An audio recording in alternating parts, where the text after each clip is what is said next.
जय सद्गुरू सगळ्यांना. कसे आहात सगळे? Welcome back to my mini blog. आणि आज मी सुरुवात करते माझ्या नवऱ्याचा टिफिन भरण्यापासून. आज केलेले होते मी वालाच्या शेंगा आणि बाजरीची भाकरी. मला आवडते बाजरीची भाकरी आणि मला टिफिन वगैरे भरून घेतला आणि मला ना भात परतायचा होता रात्रीचा, कारण जास्त झालेला होता. मग म्हटलं फेकून देण्यापेक्षा ना अन्न वाया नाही घालवायचं, म्हटलं मस्तपैकी परतून ऑफिसला घेऊन जावावं.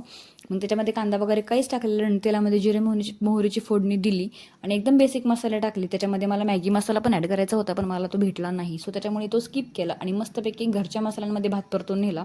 एकदम छान टेस्टी झालेला होता भात. आणि एकीकडे माझा नवरा ऑफिसला जायची तयारी करत होते, म्हणजे कंपनीत त्यांना जायचं होतं, तिकडे जायची तयारी करत होते.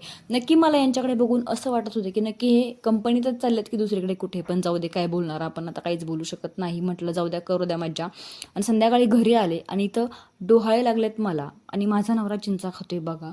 त्यांची चिंचा खाण्याची पद्धत बघा, पुढं लॅपटॉप घेऊन बसलेत. आणि काय अशी चिंचा खायची पद्धत असते का कुठं, सांगा मला.